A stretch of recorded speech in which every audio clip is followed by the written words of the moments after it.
Hi everyone, this is Mark Bates, and you've reached the Rabbit Room Apologetics podcast. Thanks for joining us. So, this is another one-off. I had a comment on one of my videos, and I thought it was an interesting question, so I thought we should go ahead and answer it and look into it a little more thoroughly.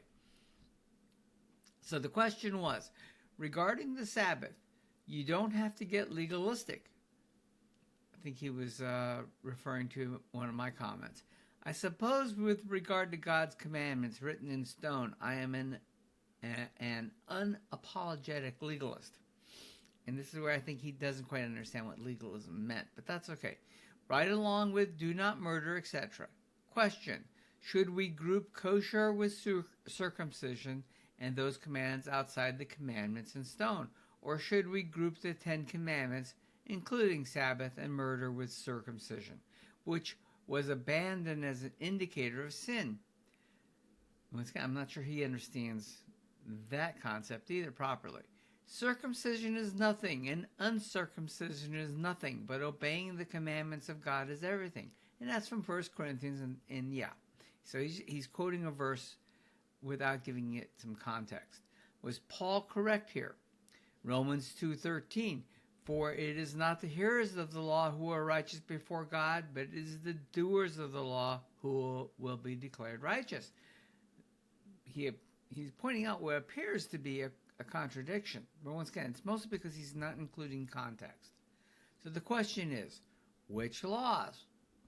That's a good question. Okay, this is actually going to be a two-part question or answer because there's a little bit more in here than I can do in one simple video, right? So this is the first part, and then there'll be a second part. But this one's entitled Law, Covenant, and Continuity. Sabbath, circumcision, and the Torah in Pauline Messianic Jewish perspective. So your question raises a serious and long-standing theological issue. How should we understand the relationship among the 10 commandments, circumcision, the kosher laws, and the Sabbath in light of Paul's teaching? And when Paul speaks of the law, which law does he mean? And that can be problematic. So the question has divided Christians for centuries and remains central in Messianic Jewish theology. For me, that's important because I'm a Messianic Jew, right? So let us examine the issue carefully through Scripture, Second Temple context, Pauline theology, and Messianic Jewish scholarship. Okay, so 1. The structure of Torah, one law, multiple functions. The Hebrew Bible never formally divides Torah into moral, ceremonial, and civil categories. And it's really hard to do that if you take my ultimate consideration of what Torah means. Torah in Hebrew means instruction, right? So it's not intended to be civil law or legalistic in the terms of the way the Greeks used to do it, Greek functions of their ceremonial laws and civil laws. These are to be more in line with what I would call ethics, right? These help you define what is ethically correct. So this breaking of moral, ceremonial, and civil just doesn't make sense in light of the law really is designed to be a matter of ethics, not of strict adherence. But, okay, let's continue. That tripartite distinction is a later theological framework developed in post-Reformation systematic theology. However, Torah itself contains functional distinctions. The 10 words, right, 10 commandments, Exodus 20 and Deuteronomy 5. These were written on stone and placed inside the Ark of the Covenant, right? They function as covenantal core stipulations. Circumcision predates Sinai and is explicitly identified as the sign of the Abrahamic covenant. Dietary laws and ritual boundaries appear especially within priestly holiness legislation. Thus, Torah is unified, but its commands serve different covenantal roles. Circumcision is the Abrahamic covenant sign. Sabbath is Sinai covenant. Kosher laws are Israel's holiness distinction, and moral prohibitions reflective of God's character. These functions become crucial in the New Testament debate. right?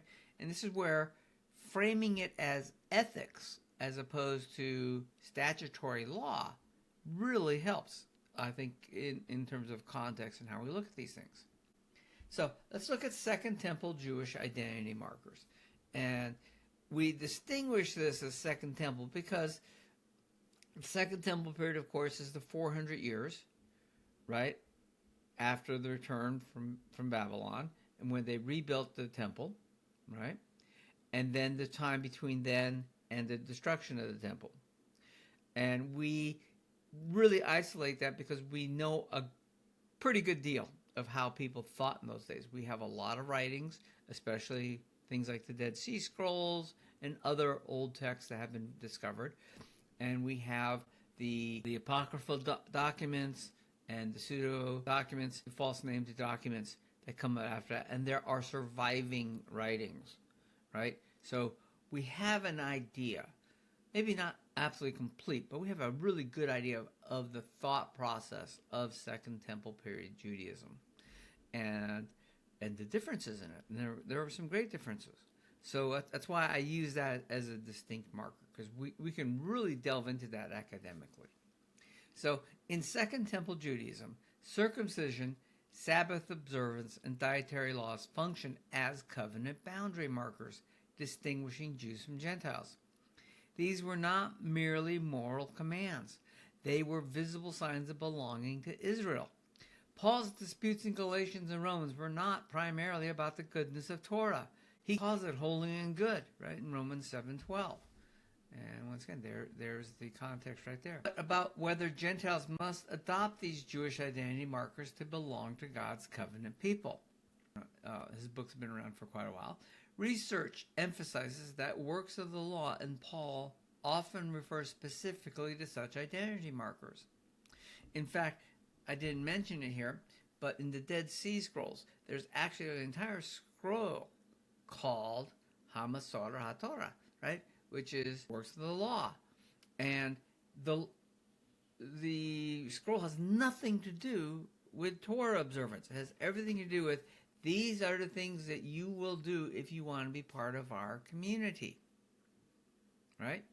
So, I think we have clear evidence here that at least to a good chunk of people in the Second Temple period, right, this idea of works of the law, right, is our boundary markers.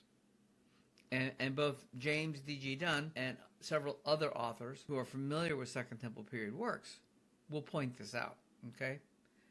Where early reformers who did not have Second Temple period works available to them and did not have the Dead Sea Scrolls sometimes mistook works of the law as being following the Torah, which is not the intent. Okay. Paul on circumcision. In 1 Corinthians 7:19, Paul writes, "Circumcision is nothing, and uncircumcision is nothing, but keeping the commandments of God is what matters." And this causes a lot of issues here, because the first thing is, of course, that circumcision is a commandment of God. So who needs to follow that? If you're keeping God's commandments, that's what matters. Well, the idea here, though, is the context. And this is very important. Okay? Because God continually talks about circumcision of the flesh versus circumcision of the heart, right? That what matters is you need to have a circumcised heart. You must have a soft heart to take up God's commands, not the hard covenant of physical circumcision, right? And of course, there's always that question, well, what does that mean for women, right? Okay, look it up if you're not quite sure what I'm talking about. But the idea here is that it's not circumcision of the flesh, and Paul makes that very clear. It's the circumcision of the heart that matters, right? And keeping God's commandments is part of that circumcision of the heart. But that has to be done with the idea of ethics in mind, not of legal statutory observance. Paul similarly states, neither circumcision nor uncircumcision counts for anything, but only faith working through love. And once again, back into that position I have, that It's not statutory compliance. The Torah is instruction. It is primarily to be considered ethical in nature, and we need to consider it thus, right? Messianic Jewish scholar David Rudolph notes that Paul does not forbid Jewish believers from circumcising their sons. That's Acts 16:3. In fact, he does that specifically regarding Timothy, right? And the question is, why would he have wanted Timothy to be circumcised? Because of the Jews living in those areas. Because if he wasn't circumcised, the Jews in the synagogue may not have recognized Timothy as a legitimate believer, right? And so it wasn't the circumcision that made Timothy a believer in God. That was just a function of that. And the ethics of having him be a leader, he needed to fulfill more of the law for the Jews who were restricting their observance of that law. And that works out just fine. But opposes requiring, and that's the thing, requiring circumcision for Gentiles as a condition of covenant inclusion. And once again, that is very much correct. Now, is there something before Paul, right? Well, the best example of this is Naaman, the Syrian general, who comes to Elisha to get his leprosy cured, right? And Elisha says, go dip in the Jordan 7 times, and there's a whole battle over is the Jordan really worthwhile of this? And he does, and Naaman doesn't. Naaman's cured of his leprosy, and Naaman comes back fully convinced in the power and the identity of the one true God, the God Yahweh, right? Yud He Vav He, the God of the Jews. But Naaman has to go back to Assyria. He's got his job to do. He only asks one thing from Elisha. He doesn't say, put me through strict reading of your laws. Give me all of your reference material and your religious writings. No, he says, I need some ground from the Holy Land, because this is where God placed his name. And when I build a temple to worship God at home, and when I go and pray in the temple of Dagon, because that's part of what I have to do as my job, and I'm holding my king so he can pray to his fish god, right? I want to be leaning on some ground from the Holy Land, so that I am showing my faith in the one true God. And Elisha thinks this is great. He says, yes, please go. Take some land with you. Take some dirt with you. He doesn't tell Naaman he has to learn to do all the law and all that stuff. He doesn't give him a Bible scrolls or several Bible scrolls to learn the laws and all that, and the history of the Jews and all that. The whole idea is that Naaman professes that he believes in the one true God, and he wants to make sure that he's showing that to the best of his ability. And that's where the ethics of the Torah come into play, right? You don't need to be consistent here. I mean, you don't need to be legalistic about this, right? Naaman is definitely, in my mind, someone who had the faith, and we will meet in the afterlife, right? He will be in the New Jerusalem of Revelation 22, because he had full faith in God. He wanted to do his best to be a imager of God. Okay, that's ultimately what it comes down to. Now, Naaman does have some Jews living in his city. He has several slaves in his household who were Jews. That's how we learned about Elisha in the first place. Does he eventually pick up some Jewish practice? Maybe. I don't know. It's not mentioned anywhere, right? It's not required. But as one becomes more and more convinced that God is the one true God, and that his word is the one true word, maybe minds are changed. I don't know. I'm just putting that out as a thought. Okay, the Sabbath in Pauline and Messianic perspective. The Sabbath command is part of the Ten Commandments. However, it also functions explicitly as a covenant sign between Yahweh and Israel. This dual identity makes Sabbath theology complex, right? Because one of the things you got to remember is that the new covenant is promised in Jeremiah, where God says, I will place my law in your hearts, and to be hearts of flesh, not hearts of stone, right? They'll have to be circumcised. And even Christ says, I am here for the children of Israel, right? So you have to ask a question: how do Gentiles get in if this is only meant for the children of Israel? Okay? Well, there is something that's important to understand. Paul tells us explicitly that everyone is an adopted son, right? Right? Connected to the root of Abraham. Now, my children are all adopted. When I adopted them, they picked up my religion, they picked up my teachings, they picked up the way our household lives, right? They became my children, right? And they operate as such. I did not say, oh, you keep doing what your birth parents did and so on. No.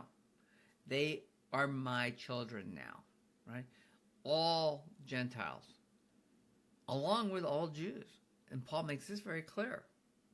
Doesn't matter who your parents were, really. We're all adopted sons. So, when Christ says he came for the children of Israel, right? He's talking about the Gentiles as well. They just have to get adopted in. And that becomes part of accepting who God really is, right? But by the way, so do the Jews. They have to accept who God really is so that they can be adopted in, right? And that goes back to that whole passage with Christ, and when he's talking to Nicodemus, and he says, you got to be, born of the Spirit. You have to be reborn. And Nicodemus says, can a man enter his mother's womb again? Well, you got to put this in Second Temple context here, right? A Jew who is born from a Jewish mother and a Jewish father, right? There's some variations on that theme, but let's just keep it there. He's born a Jew, and he's part of the covenant already. Now, he can break the covenant with God, right? But he's in the covenant, right? And you break the covenant by doing things that you're not supposed to. When a Gentile wanted to become a member of the community and join in the synagogue and become a follower of God, at least in Second Temple period Judaism, right? Earlier, this is probably a little bit different if you read the Bible and how Gentiles were brought in fully, right? But in Second Temple period Judaism, we do know, because we have records of this, that what a Gentile had to do was first go through a long period of time learning the minutiae of the law, right? Basically had to attend classes. And after he attended classes and he proved to the rabbis, right, to the teachers, that he had observed all this and he knows all this, then he would go into a mikveh, a baptismal pool, right? Mikveh is just that. And when he came out of that baptismal pool after this period of study, he would be proclaimed, reborn again, a son of Abraham. And the way you could tell in most instances whether if somebody was a Jew or a Gentile who converted was by his name. So, for example, my name in Hebrew is Menachem ben Manuel. I am Menachem, the son of Manuel. Right? Manuel is my father. Well, in the Second Temple period, a Gentile who converted, his name would be whatever name he wanted, whether it was still his Gentile name or he picks up a Jewish name, right? Ben Avraham. He's now a son of Abraham. And that's his full acceptance into the community and being part of this. And that's part of being reborn. So to Nicodemus's mind, to be reborn is only needed by Gentiles, right? Jews are already in the covenant. And this is part of that covenant theology of the Second Temple period. He says, I'm already in as long as I don't do something that breaks, my commitment to God in such a way that I'm kicked out. The Gentiles have to earn their way back in. And this irritates Paul to no end. Because, as he points out in Galatians, Abraham became a believer by faith. Then he had to go through circumcision. Right? Faith first, then obedience. Not the other way around. And this is exactly what we're talking about here now, right? These covenant signs are part of obedience, right? They're not part of faith. Faith comes first. And Naaman's a perfect example. That's why I bring up Naaman all the time. Naaman is faith only. He has virtually no obedience other than, in his mind, he needs to make sure that he is resting on God's ground that God placed his name on, so that there's no mistaking who his God really is. Okay? Same thing applies here. Okay? So, are these covenant signs really important? Okay? Well, they're very important in terms of who you were, especially in the Second Temple period, showing who you were. And even today, right? I would say that they are part of potential obedience. Right? But there are people out there who will constantly say, well, only Jews have to be obedient. Gentiles don't have to be. They have faith. You have to have faith in either case. I'm sorry. Okay? And this is where we get this whole idea of doers of the law. Right? Doers of the law is very important. But guess what? You can't do the law unless you have obedience. Paul makes that very clear. Right? That our hearts are filthy rags. Right? Our will... Our internal state is filthy rags. We have to have Christ clean us so that we can do the law, so that we can obey. Okay? And here we always talk about how a lot of standard Christian theology breaks up the New Covenant and the Old Covenant. Well, as a Messianic Jew, I'm a firm believer in the fact that the two covenants are a continuity. They need to be seen that way. Okay? So this is a section on that. And which laws continue? Well, once again, we've got Acts 15. So murder, adultery, and idolatry are definitely out, right? Can't have those. But the rest of these things could be considered as covenantal signs. That's circumcision, dietary laws, and all that. So which ones do you have to attend? Do you have to observe? Well, once again, using the New Testament, right? And specifically Acts 15, we're talking about these three versus these several. The question is, and that's what I'll answer in the second part of this, is there a rationale for this? Okay? So, if you want to get into detail here, this was a relatively long blog post for me. Do find this on the blog where you can read it and you can delve into it and you can look at all of the examples and you can see who I'm quoting from to get these interpretations, right? Where, like full disclosure here, where do I get my information from? Not all this is mine, as you can see, in terms of things that I agree with, right? But there is quite a bit out there that we have to keep in mind for nuance. And so you can see that in the footnotes. So hope that helps. If you have any questions, let me know. If you want me to explore on anything in more depth, let me know. If you haven't done so and you like this video, do like the video. Do subscribe to the channel. It does help us out.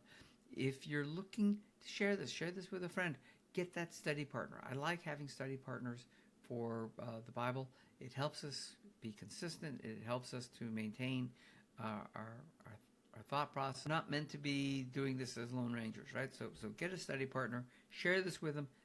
And use this as a point to get started on that conversation. All right? Hope you have a blessed day. Have a good time. And as always, remember, God is good all the time. Thank you.